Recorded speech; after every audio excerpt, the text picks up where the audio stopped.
Bonjour Tim, donc on est aujourd'hui avec Tim Zouari. Tim démarre en ce moment une levée de fonds pour faire grandir sa société de production d'événements. Elle s'appelle Paris is Dancing et a déjà organisé plus de 20 événements sold out et quasiment tous rentables.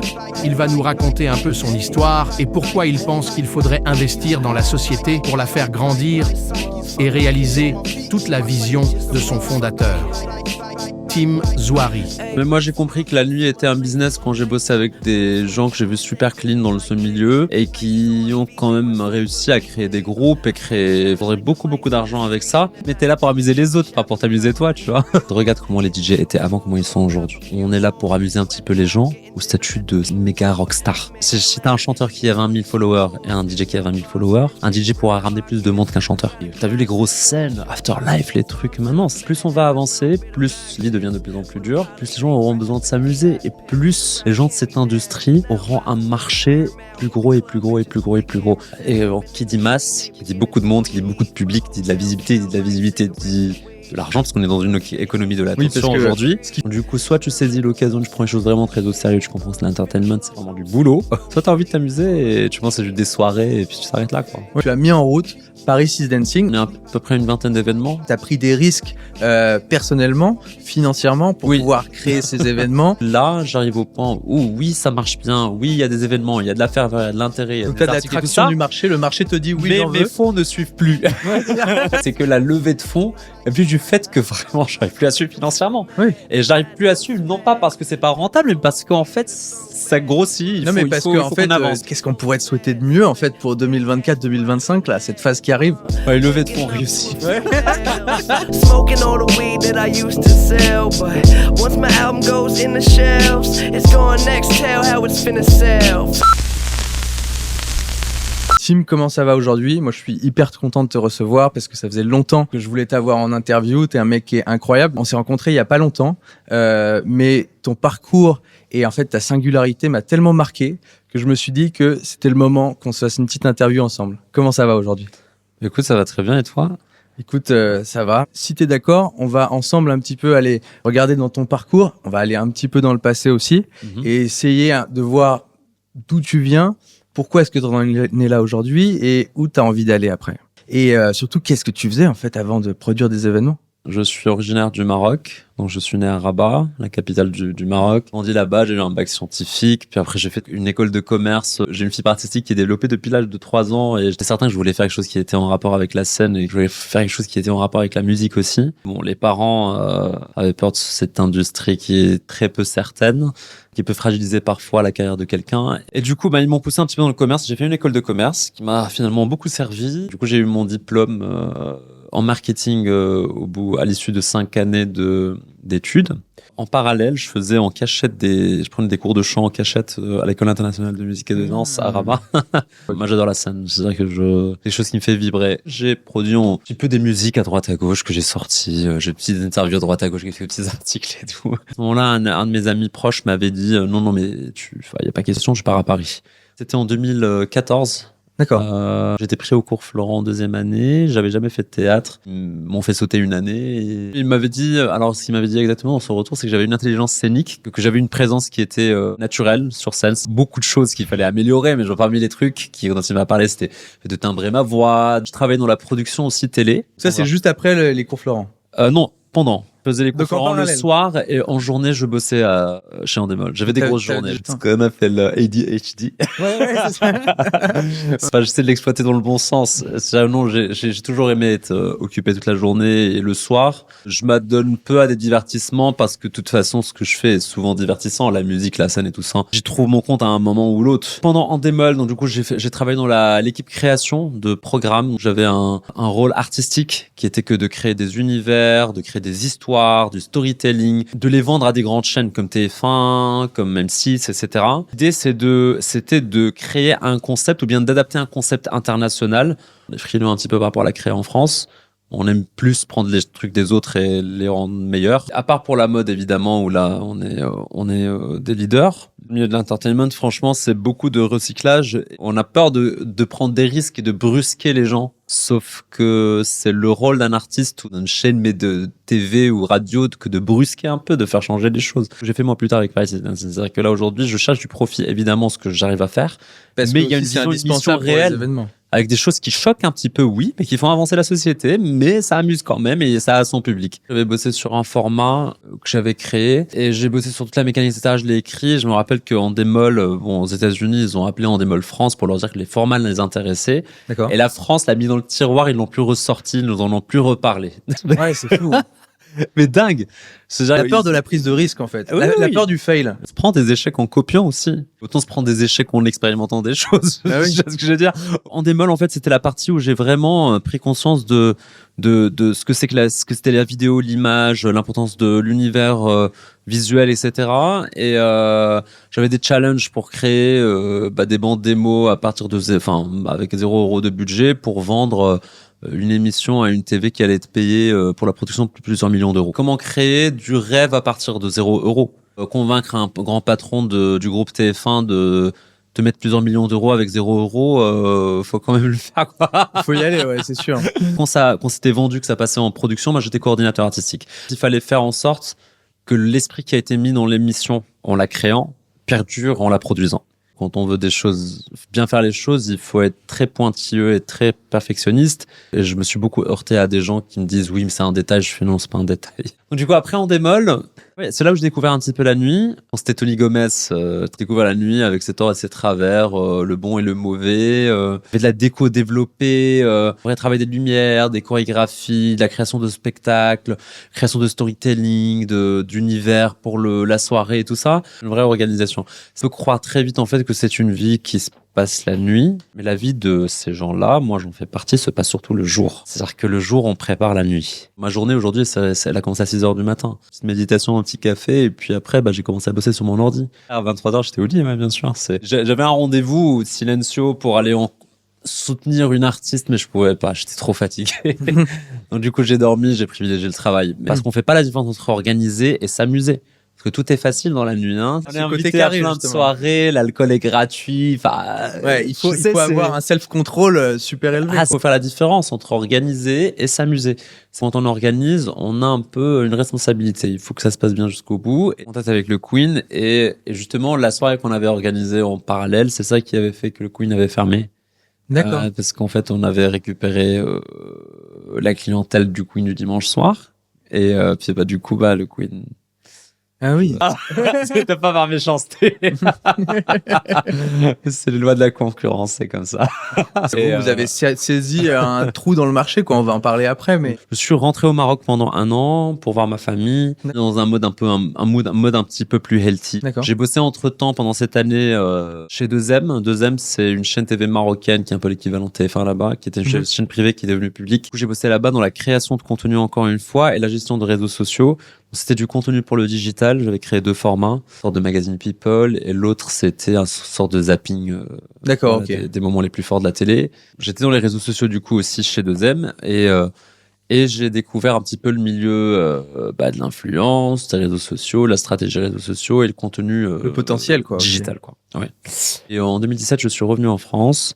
Je suis revenu, j'ai repris mes études, donc j'ai refait une formation en web management, réseaux sociaux, une année de plus parce que je voulais me spécialiser dans le digital et j'ai fait un virage vers la mode. Je travaille dans les relations presse avec l'agence DLX. On avait pas mal des portefeuilles de grosses marques de mode dans le luxe, comme Sonia Rykiel, comme Barbara Bui, comme Oliver Peoples, on a fait des événements pour Burberry, H&M, etc. Donc plein de marques intéressantes. J'ai bossé pour une marque de bijoux. Là, c'était dans la partie réseaux sociaux toujours, influence, et de donner envie à des femmes super cool, super in, des hit girls, des influenceuses, des stylistes, des filles qui font le tapis rouge, etc. Et 180 boutiques dans le monde. Et donc du coup, j'ai réussi à avoir vraiment des très très grosses stars qui sont venues, mais que par mes relations. Ah oui? Des actrices, des danseuses étoiles. Enfin, j'ai fait venir plein de monde gratuitement porter ces bijoux. Je me suis rendu compte en fait que j'avais une capacité à convaincre les gens, leur donner envie. Je veux dire, quand je parle des gens, je parle pas du public, mais je parle des institutionnels, des personnalités, etc. et de m'entourer de ces personnes. J'ai compris que j'avais cette capacité-là de me faire entourer en fait des bonnes personnes. Plus tard, c'était les propriétaires du business qui m'ont dit, écoute, t'as beaucoup de talent, mais on pense que tu seras très bon entrepreneur, que tu dois aller très loin. Quand je m'assois avec un photographe, j'ai le jargon qu'il faut avec lui. Quand je m'assois avec un gars pour me faire la musique pour ma campagne, j'ai le jargon qui va avec. Quand je m'assois avec un gars qui, je sais pas moi, qui va faire le maquillage ou qui va me faire le set design Ou la lumière d'un du plateau de événement, shooting, ou ce là genre en de choses. fait, je sais comment lui scénographie. parler. Ils m'ont dit, écoute, on pense que faut plutôt que ce soit une personne qui soit parisienne, française, qui représente la marque. À ce moment-là, j'ai décidé de créer Paris is Dancing. Vous m'avez dit que vous avez eu un grand drame à 13 ans à propos de la comédie. J'en ai eu tellement.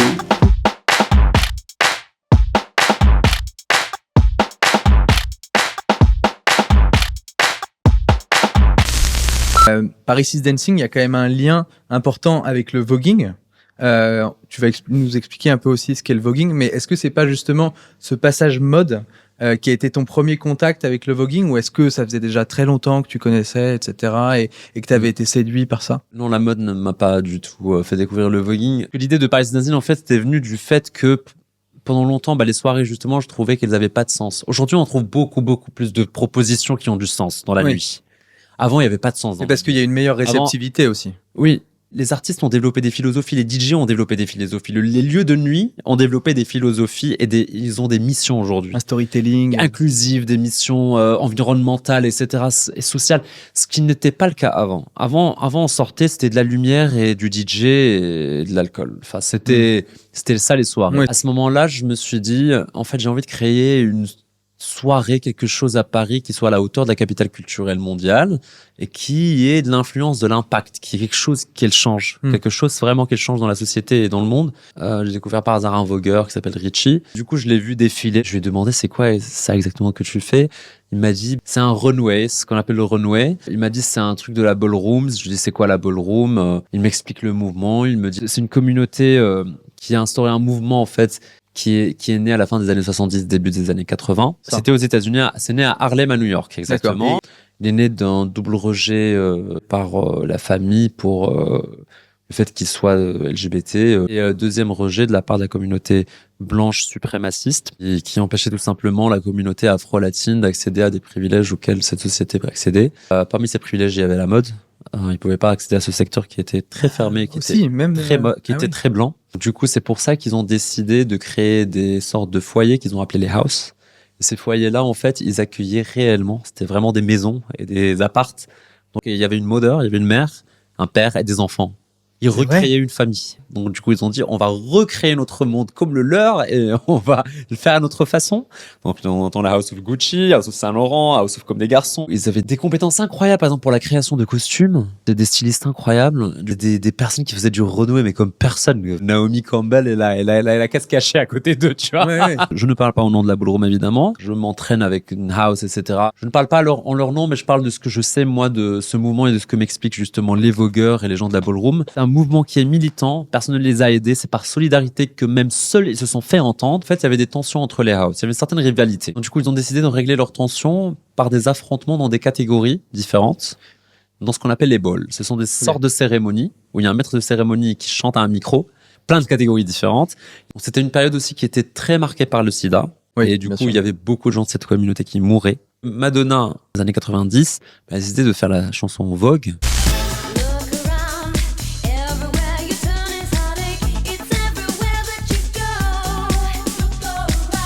Qui parle de ça, du voguing. Madonna a fait que justement le voguing est entré dans la pop culture. Il a changé des vies, ce mouvement. Il a sauvé des vies. Il a créé des stars. Je suis arrivé au point de dire non, c'est une industrie qui doit exister en tant que telle à part. Qui doit être valorisée. Ça doit être, ça doit briller. Tout le monde doit comprendre l'histoire. Ça doit être dans les musées. Ça doit être célébré. Ça doit entrer dans le patrimoine mondial de l'humanité. Moi, je dis, par l'UNESCO. Comme la techno récemment. Berlin's world-famous techno scene now has the same status as German beer brewing and bread baking. Berlin Techno, Now officially UNESCO Intangible Cultural Heritage. Qui est entré dans le patrimoine mondial de l'UNESCO. Moi, je dis que le voguing doit l'être aussi. Le voguing est un mouvement qui est planétaire. On ne le sait pas parce qu'il est underground. Il est tentaculaire. C'est ça qui est dingue. C'est qu'en fait, chaque house a des houses qui en découlent dans d'autres pays. C'est un réseau de dingue, tu t'en rends pas compte. C'est qu'aujourd'hui, je prends avec moi mon chorégraphe avec qui je travaille, Zion, de la House of Balenciaga. On va dans n'importe quel pays, il est capable de me sortir des vogueurs. Ah oui, avec qui travailler, oui. C'est un très gros mouvement. C'est un mouvement qui a sauvé beaucoup de vies. C'est un mouvement qui est très noble, qui est beau. On en connaît plein de stars, mais on ne sait pas qu'elles viennent de là-dedans. Déjà, le documentaire Paris is Burning, moi, m'a inspiré pour mon entreprise. And it's important to me to be the mother because there's so many little kids that I have to look out for, although they don't listen to me. J'ai regardé ce documentaire qui m'a tout expliqué sur ce que c'était le voguing. Moi, quand j'ai vu ça, je me suis dit, en fait, j'ai envie de mettre en avant la danse. Donc, du coup, vu que c'est la danse, pas toute la ballroom, je me suis dit, je veux l'appeler Paris is Dancing. Et donc, du coup, en fait, mon identité visuelle aussi, de la marque, s'inspire beaucoup de ce documentaire. Mais modernisé un petit peu au goût du jour, quoi. Ah oui, c'est ça qui est. C'est aussi l'esprit de la ballroom. Et tu verras que ma marque, elle est comme ça, elle est très bold. C'est un peu un mission statement de la boîte aussi. Oui. On s'impose, on y va. C'est ça. Et c'est tout l'esprit de Paris is Dancing, c'est, on n'est pas là pour vous demander votre acceptation, on est là pour s'imposer. Tout l'univers du voguing t'a poussé à quitter les grosses entreprises, le salariat, etc. et à te lancer pour produire toi-même des événements. Et t'as commencé par Paris. Exactement, j'ai commencé par Paris. J'ai regardé aussi la série Pose et elle a relancé la tendance sur le voguing. Il y a des grandes stars internationales qui sont sorties de là, comme India Moore, qui est aujourd'hui égérie des plus grandes marques de luxe. C'est une star internationale, une actrice internationale. Et le pire, c'est que quand je parle avec les institutionnels, c'est que explique en fait qu'il faut créer une industrie, c'est-à-dire qu'il faut aussi payer ces gens. Il faut les embaucher, créer des spectacles avec eux. Ce mouvement doit exister dans l'entertainment. Mais est-ce que c'est pas justement l'une des missions aussi, c'est de prouver que tu peux créer des événements de tout type, on va en parler, mais tout en étant extrêmement rentable, montrer à tout le monde que c'est une industrie qui peut vraiment être créée et qui peut vraiment être énorme, devenir vraiment un mouvement interplanétaire où tout le monde connaît, où c'est super obvious, etc. C'est sûr, avec des théâtres qui sont dédiés. Comme aujourd'hui, on peut dire que le ballet à l'Opéra Garnier, pourquoi le voguing n'aurait pas son théâtre? Comme on dit aujourd'hui qu'il y a des cabarets extrêmement connus comme le Moulin Rouge qui ont des revues quotidiennes, pourquoi le voguing n'aura pas son Moulin Rouge à lui? Souvent les grosses sociétés de production ou les industries qui essayent de suivre des vagues qui existent déjà un petit peu. Souvent les gens qui ont créé des boîtes qui aujourd'hui valent des milliards, eux ils ont créé des vagues. C'est la différence entre suivre une vague ou créer une vague. Plus l'impression que tu es sur la création de vagues que sur suivre la vague. Parce que je suis animé par une vision. C'est-à-dire que j'ai un combat quotidien, que ce soit avec les institutions, que ce soit avec les lieux, que ce soit avec des producteurs, parce que je suis en train de bosser sur des projets, je vais t'en parler après, aussi qui sont pour le théâtre, etc. C'est des combats aussi avec la communauté elle-même de la ballroom.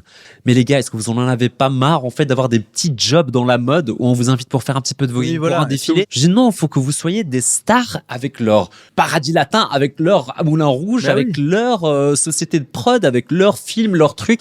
Enfin, il faut que le monde, il faut que ça tourne autour de vous. C'est une fabrique à talents, ce truc-là. Mais moi, ça me dépasse, ça m'impressionne. C'est des fabriques à rockstar, ce truc. C'est un truc de dingue. C'est là où je me suis dit, non, il y a une industrie à créer pour ces gens-là. Ils peuvent être connus. Il peut y avoir tout un truc autour de là. C'est bon pour l'économie, c'est bon pour l'humanité, parce que c'est un beau mouvement à défendre et à faire durer. Et tout le monde est gagnant. Tu as mis en route Paris is Dancing.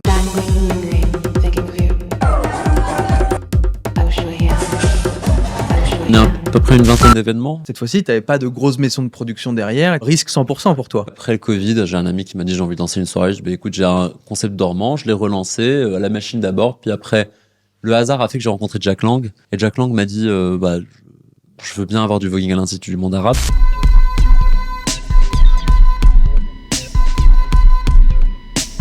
C'est un choix culturel et politique.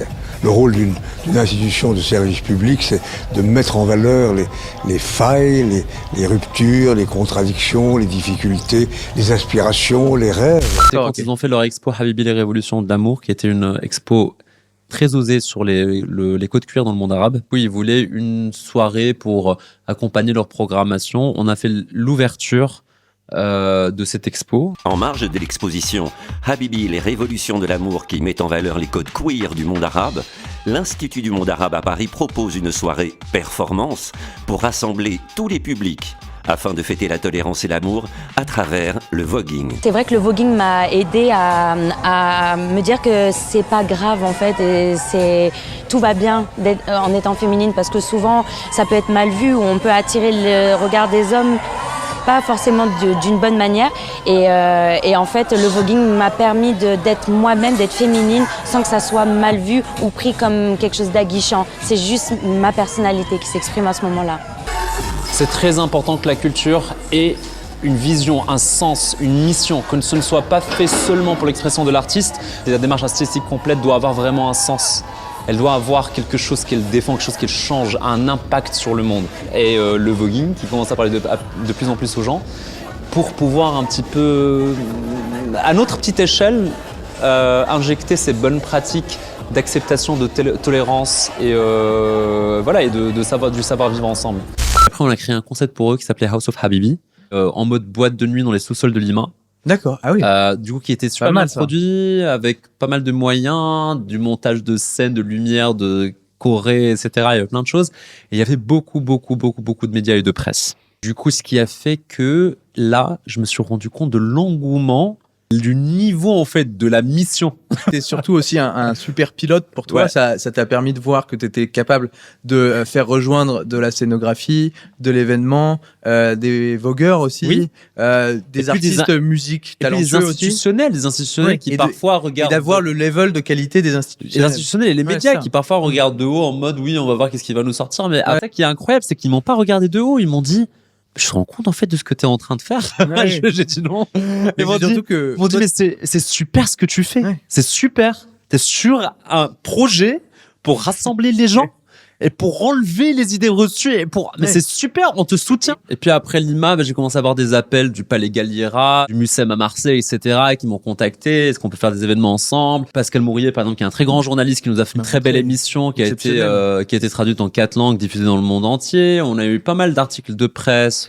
Ça m'a montré à quel point les gens étaient intéressés par ça, de pouvoir exister comme on veut, où on veut. Vouloir permettre aux gens en fait d'exister comme ils ont envie d'exister. Et donc du coup, les derniers événements ont connu de plus en plus d'impact, de plus en plus de succès, il y a de plus en plus de monde qui s'est mis à venir. Une très grande partie des événements rentables. Dans le marché, tu as trouvé un pain point que tu as pu résoudre un petit peu, d'une certaine manière. Maintenant, tu as envie d'aller plus loin, d'étendre encore plus, de faire plus d'événements de plein de types différents. Tu vas lever des fonds, si je dis pas de bêtises. Exact, ouais. Tu as envie en fait de faire une proposition 360. C'est pas uniquement des show voguing, c'est pas uniquement du clubbing. Pour 2024, la stratégie, t'as envie d'ouvrir un petit peu, je crois. On a créé les talks. Alors, on a fait un premier talk. Le voguing, une révolution du genre dans la mode. C'est pour ça que je te dis, c'est un business, oui, mais c'est une mission.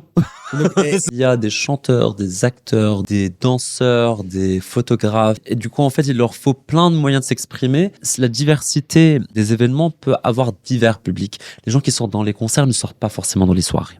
Il y a une personne qui va avoir 50 ans, qui va vouloir très bien faire un concert, s'asseoir au théâtre et regarder un show, mais il n'ira pas dans un festival techno avec des DJ, etc. Donc, ça, t'en as fait un déjà de talk. On en a fait un, j'aimerais bien en refaire cette année, sur la légitimité du voguing en tant que danse dans le paysage artistique français. Ah ouais, parce qu'en fait, les vogueurs sont souvent pas considérés comme des danseurs dans plein d'institutions, mais sur scène, c'est des... Ouais. Il défonce. Il y a les concerts qu'on fait déjà. On a commencé, on a fait des live shows. Il y a les tickets, c'était sold out. En plus. Et tu as fait un concert, toi, de Nicky Doll. Oui, ce que tu as fait avec moi. Je suis venu physiquement. Et t'as vu comment elle est l'ambiance. Effectivement, en fait, c'est vrai que de voir des sourires déjà, même avant que le show commence, sur autant de visages, etc. Tout devant, tout le monde était déjà... Et tu sentais qu'en fait, il y avait un peu un truc dans l'air, je sais pas, de bienveillance, de gens qui étaient là pour s'éclater. Et même il y a eu donc 2 performeurs qui étaient là, si je dis pas de bêtises, plus après les DJ sets. Et même les performeurs, en fait, ça transpirait la bonne humeur, quoi. Et en fait, c'est vrai que quand tu vas dans des endroits comme ça la nuit, ou que ce soit dans le monde, c'est 10% ou 20% du temps que tu vas voir ça. La plupart du temps, c'est la nuit. En fait, il y a quand même toujours un truc où c'est un peu dark. Bon, on est là pour passer un bon moment ensemble. Oui, on est sexy, oui, on est snob, mais 1000% assumé. Mais on est ensemble. C'est ça, ce que je veux dire. On fait donc les talks, les concerts, les live shows, les masterclass. C'est-à-dire que les gens qui viennent aux événements, qui ont envie d'apprendre, parfois on leur crée des masterclass avec nos danseurs pour qu'ils apprennent à marcher sur des talons, à faire de l'attitude. Toi, tu peux arriver et repartir avec une compétence à la maison ou C'est ça, des filles, des mecs viennent, ça dépend du cours. Par exemple, ça peut être un cours de Vogue Femme et du coup, ils apprennent à voguer avec leurs mains, machin, ils apprennent tous les éléments. Faut leur apprendre à être très sexuel. Ça, c'est vraiment de la séduction pure et dure et du sex appeal au quotidien. Apprendre à maîtriser ton sex appeal. D'accord, ok. Toutes les catégories et tous les cours, ils vont être par rapport au self-empowerment, c'est-à-dire de se sentir bien dans sa peau, exister d'une façon confiante. Ceux qui ne connaissent pas, ils sont agréablement surpris. Ils me disent mais merci, mais c'est tellement magnifique de se sentir bien comme ça, de se sentir sexuel, séduisant et tout ça.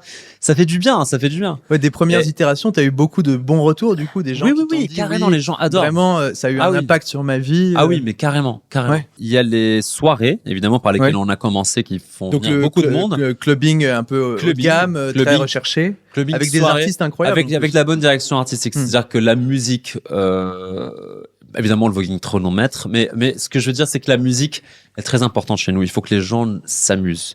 On aime bien le clubbing safe et clean, propre. On n'aime pas le clubbing où on ne compte pas sur la musique pour faire danser, mais sur d'autres choses. Si tu vois de quoi je veux parler. Moi, j'aime bien quand j'entends à la fin de la soirée, j'ai pas eu besoin de prendre des choses pour m'amuser ce soir parce que la musique était incroyable. Voilà. L'amuser d'abord par la musique. Si elle a envie de prendre autre chose, elle le prend. Mais mon service de base, c'est que je t'amuse avec la musique, avec le show. Oui, même à 6h du matin où j'étais en train de mixer à la dernière virage, ils disent une autre et que c'est encore plein la piste. Et je rejoue une autre et ils veulent encore. Je dis non, les gars, vous rentrez chez vous. C'est fini. Et que dehors, en attendant mon taxi, j'entends un gars dire qu'est-ce que je me suis amusé ce soir, j'ai rien pris. Cool, et la musique était vraiment cool. On est là pour passer un bon moment ensemble. Et moi, ce que j'aime bien aussi, c'est qu'en fait, dans ce public, comme tu as vu, ce n'est pas un public qui est fermé sur la communauté. Non, très mélangé. Ouais, il y avait vraiment hétéros, des mecs hétéros, des lesbiennes, des gays, des trans, et tout le monde se mélange joyeusement pour célébrer la communauté LGBT, et c'est ça que j'aime. Je dis pas que tu trouves pas ça dans d'autres soirées, mais c'est rare en fait. Une communauté de gens qui ont juste envie d'être là pour s'amuser, de kiffer, mais c'est aussi parce que tu as créé un cadre, comme un peu un écrin, pour ce joyau, avec des super artistes, avec une super scénographie, etc. C'est ça qui fait le succès de ces événements-là, je crois. Enfin... quelque part aussi, c'est de dire aux gens, t'as la liberté d'être comme t'as envie d'être. Et ça se ressent beaucoup, en fait. Soit qui t'as envie d'être, personne va te juger. C'est qu'aussi, dans certaines soirées, en fait, on t'oblige à être d'une certaine façon. Oui, c'est ça. À te comporter d'une certaine manière. Ou être d'une certaine façon. C'est-à-dire que là, nous, ce qui est important pour nous, et ça, on est intransigeant là-dessus, c'est le respect de l'autre et ne pas avoir de propos haineux. Ouais, je crois que t'as mis le doigt dessus, on est intransigeant. Les valeurs du respect. Exclusion immédiate et interdiction d'accéder aux événements de Paris Dancing. Ça, c'est écrit même dans notre billetterie. C'est interdiction de revenir. Et finalement, voilà, on sort la nuit, mais pas pour se faire mal à la santé, mais plutôt pour rentrer avec des nouveaux amis, plus de confiance en soi, de passer un bon moment aussi, en fait, tout simplement. Découvrir une culture, écouter de la bonne musique, découvrir un bon DJ. C'est ça que je voulais à la base. Les soirées, festivals. Et les festivals, on a fait une expérience avec Petit Bain. Péniche qui se trouve dans le 13e. C'est le Petit Bain. Ça s'appelle le Petit Bain. D'accord, ok. Du coup, on a fait une journée où il y avait 2 masterclass, puis après un concert, puis après une soirée qui s'est jusqu'au matin. T'as envie d'aller plus loin avec ce concept parce que je crois que ça a bien marché. Faire beaucoup plus d'événements, etc. C'est pas que Paris. J'ai des propositions de la part d'institutionnels qui veulent faire des choses dans des monuments, dans d'autres villes aussi. Par exemple, j'ai un producteur qui veut importer à New York. Il m'a dit que là-bas, il y avait un marché, que les gens étaient très intéressés. C'est la première ville la plus active en termes de voguing, puisque c'est la source. Ça fait sens que de faire New York après Paris. C'est un producteur en plus qui produit des spectacles à Broadway, produit des films à Hollywood, et qui connaît un petit peu le marché, qui connaît des gens un petit peu du milieu de la nuit, etc. là-bas. Je suis en contact avec la ville de Milan. Je suis en train de bosser avec des producteurs aussi aujourd'hui. La productrice Emma Angelbert de la Compagnie des Indes.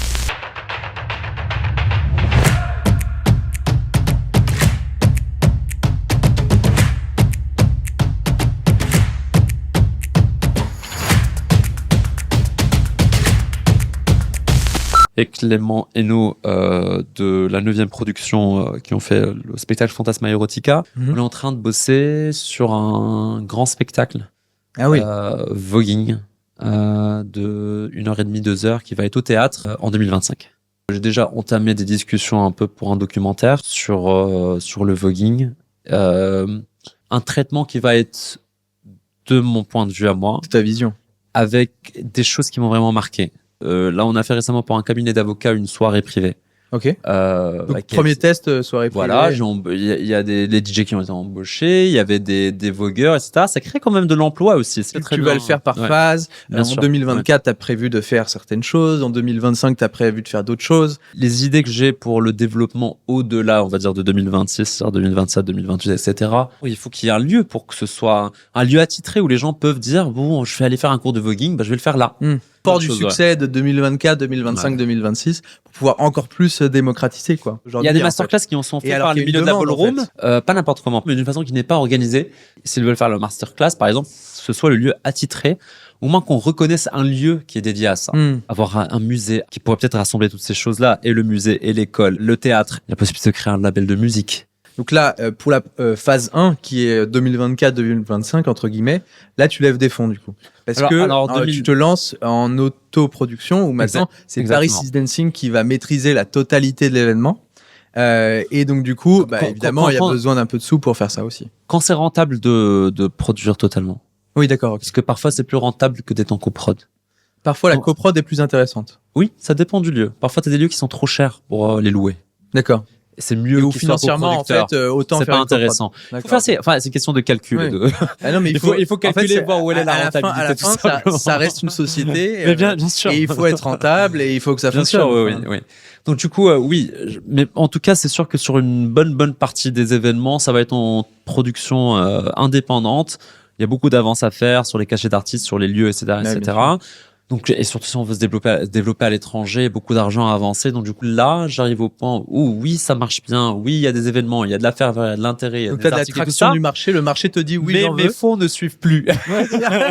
Donc du coup, je préfère que ce soit de cette façon. Bah oui. C'est-à-dire que parce qu'au moins le succès de rendez-vous et l'argent va venir nourrir le succès pour le rendre plus gros, plutôt que de chercher l'argent que le succès n'est pas là pour chercher éventuellement du succès. Tu as pris des risques personnellement, financièrement, pour pouvoir créer ces événements. J'imagine que même au quotidien, c'est pas toujours hyper facile. Ah non, c'est pas facile, de mettre ton argent dans les trucs où on sait très bien que les événements, ça pompe de l'argent toutes les 5 minutes. Ça pompe de l'argent et on a plein de surprises. Les gens, il faut les payer. Et parfois, je sais pas comment faire de me priver moi pour les payer, quoi. La levée de fonds, et puis du fait que vraiment, j'arrive plus à suivre financièrement. Et j'arrive plus à suivre, non pas parce que c'est pas rentable, mais parce qu'en fait, ça grossit. Parce qu'en fait, non seulement t'as prouvé que le marché, le terrain voulait, t'as prouvé la rentabilité aussi. Tu pourrais continuer comme ça, parce que comme t'as généré de l'argent, tu peux remettre, etc., machin. Cependant, levons de l'argent, accélérons et faisons en sorte que tout cet univers et toute cette vision puisse être vraiment réalisée comme elle doit l'être, quoi. Et toi, actuellement, tu as déjà aujourd'hui une équipe qui t'entoure. Cette levée va te permettre de faire grandir l'équipe, d'amener des talents encore plus avancés, etc. Tu peux nous en parler un peu de ça, de comment tu t'entoures et même de comment tu vas t'entourer après la levée et même pour produire toi-même les événements et tout? Je m'entoure souvent de personnes passionnées qui ne savent pas ce que c'est et puis je les invite et ils me disent waouh, mais c'est quoi ce truc? Et soit ce sont des personnes qui connaissent à l'avance et qui me contactent par elles-mêmes et qui me disent est-ce qu'on peut bosser avec toi? Et comme ça, j'ai rencontré des personnes formidables comme Daniela McNulty, qui est une artiste et une communicante d'enfer, qui m'aide beaucoup. J'ai vu qu'il y a des très belles références. Sur les relations presse, sur la direction artistique, sur la communication, la stratégie de com. Il y a Véronique Bonnet aussi qui m'a rejoint, mais là c'était vraiment un process de recrutement le plus classique qu'on puisse savoir. Et finalement, c'est devenu une alliée incroyable. C'est notre attachée de presse. Pour tout ce qui est création d'images, ça, je travaille avec des artistes différents. J'ai des phases, on va dire. Mais parce que aussi, il faut proposer quelque chose de nouveau. Mais aussi parce que les artistes, chacun a sa patte, chacun a sa vision. Du coup, j'ai travaillé avec plein de personnes, avec Clara Gigling, qui est une très bonne vidéaste. J'ai bossé avec Valentin Bourgault, qui a fait les vidéos à Lima, avec des boîtes de com aussi, des agences, des personnes qui ont travaillé avec moi, qui ont des agences et qui ont apporté le côté, la sensibilité pour l'image et tout ça. Je bosse avec Zion qui fait la chorégraphie. Pas que lui, avant j'ai bossé avec Vanina, avant avec Richie. Mais du coup, Zion s'occupe des chorégraphies. Ok. Moi je fais la direction artistique. Victor Murty qui s'est occupé de la communication pendant un moment, surtout réseaux sociaux. Ils sont force de proposition, c'est très participatif, ils me disent ce qu'ils pensent, parce que c'est moi qui ai créé le concept, j'ai une vision, je sais où je vais, je sais qu'est-ce qui est cohérent, pas cohérent avec ce que je je veux pour la suite. Et parfois, ils sont plus pointilleux que moi. Hein. Ah, bah parfait. Bah, il y en a qui me poussent. Il y en a qui me poussent, qui me disent non, Je te challenge toi. cette image n'est pas assez bien. Non, il faudrait que tu fasses mieux. Enfin, il y en a qui me challenge, c'est bien. Moi, j'adore. Bah, c'est encore mieux qu'il y ait des gens qui sont mieux que toi qui bossent avec toi. Ah, moi, j'adore quand il y a des gens qui me passionnent et quand je les vois, je dis, waouh, j'ai quelque chose à apprendre. Et ces personnes ont quelque chose à apporter à mon business que moi, j'ai pas pensé. C'est encore mieux. Ça devient encore plus. C'est comme si on t'ajoutait des bras et des jambes et des. Un coefficient. Tu deviens surhumain, tu vois. C'est un coefficient multiplicateur. Pas avoir. Exactement. Mais c'est clairement une richesse. Qu'est-ce qu'on pourrait te souhaiter de mieux, en fait, pour 2024-2025, là, cette phase qui arrive? Une levée de fonds réussie. Ouais. C'est ça, hein, pour que la vision se réalise vraiment, quoi. Et puis qu'on n'ait plus à penser à ce paramètre-là. C'est un pouvoir se concentrer sur les choses qui font du bien. Ouais, c'est ça. Sur le cœur du sujet, en fait. Ouais. Sur promouvoir de l'art, promouvoir des valeurs, sur le fait de rassembler les gens, s'amuser, rigoler, fédérer, faire respecter les uns les autres. Enfin, c'est ça les choses qu'on a envie de faire. Donc, aujourd'hui, c'est juste l'argent comme le tool pour pouvoir atteindre ce que tu peux me souhaiter, c'est d'avoir assez de moyens pour qu'on mette toutes ces belles choses en place. Voilà. Magnifique. Bon bah écoute Tim, merci d'être venu aujourd'hui et puis on te souhaite une magnifique levée. Merci. Mad that your girl always says that I'm hot. She buy my t-shirts, but she's spending your guap. Say what up if you see me around. Nike Air separate my feet from the ground. It's just Nikes on my feet, keep my cipher complete. Nikes on my feet, keep my cipher complete.